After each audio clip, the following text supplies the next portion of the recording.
Hey guys! Today I have some game-changing hacks that are the key to making the easiest cakesicles ever and shows you only need to work smarter and not harder.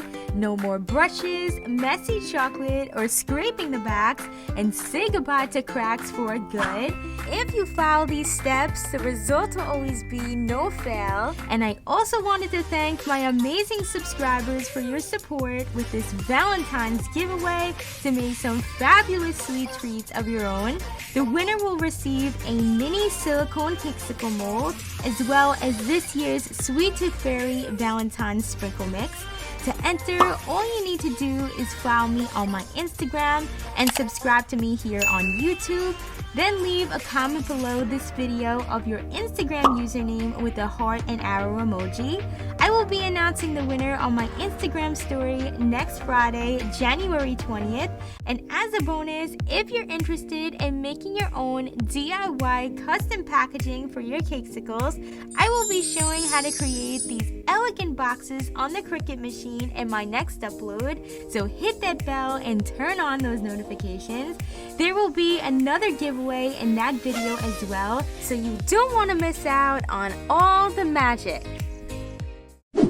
One of my favorite hacks to take your cakesicles to the next level is to apply edible glitter or dust by brushing the mold using dabbing and swirling motions.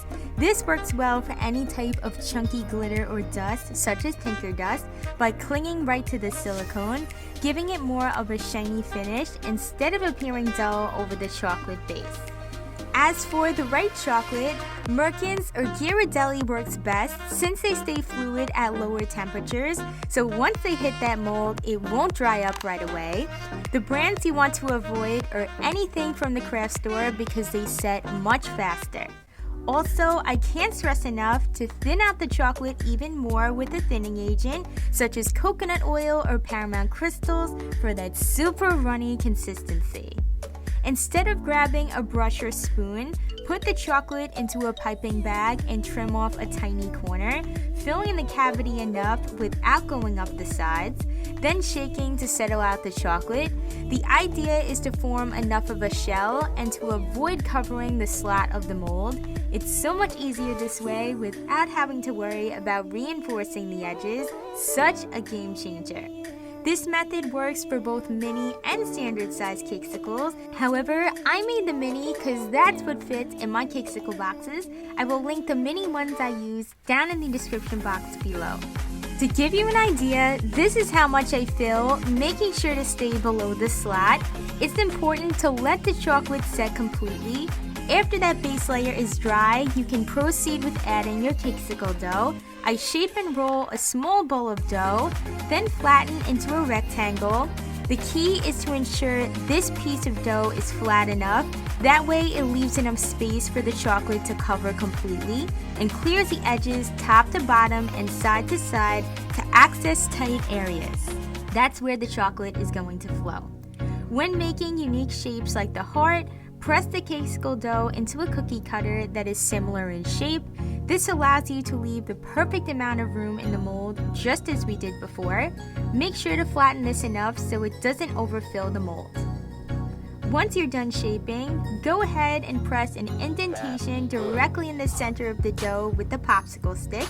Then place into each cavity and lay the stick directly on top. This technique prevents the dough from breaking apart or moving around. The other trick to achieving that is to always have a smooth, firm dough. You can follow along my go-to recipe by clicking the top right corner.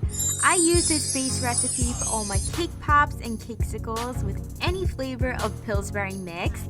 However, I don't recommend following the box instructions to a T, so go ahead and watch that tutorial if you haven't before. To complete the last layer, fill in all the empty spaces with the piping bag. It really helps to get in between the edges and underneath the stick as a no-fail way to preventing cracks. Having the fluid consistency also guarantees the back looks flawless and clean, just like flooding a cookie.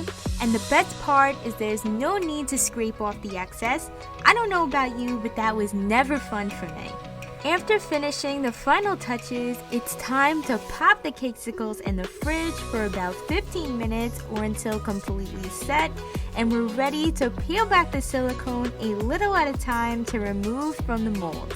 As you can see, the glitter has a gorgeous finish and the shape is absolutely perfect and on point. The slatted edges have no cracks even without having to reinforce. These hacks make the molding method a breeze. I personally prefer it over the dipped method since the molded shape is a bit more contoured.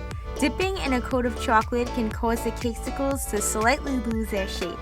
And the fun part is the decorating. For the conversation heart designs, I molded red chocolate letters with this mold from Michaels and stuck the letters in place with a few dots of chocolate. It helps to line the letters up exactly where you want them to go to leave enough room. I also filled the mold only about halfway to prevent the letters from appearing too thick. Of course, we need a classic look drizzled and topped with sprinkles. I drizzled red chocolate on with a textured decorating bag for the most control and quickly sprinkled on a super cute combination of nonpareils from the Sweet Tooth Fairy Valentine Sprinkle Mix. Next, my favorite design here was the golden key. I molded yellow chocolate in this mold from Amazon, which I will link down below, and painted with edible gold paint.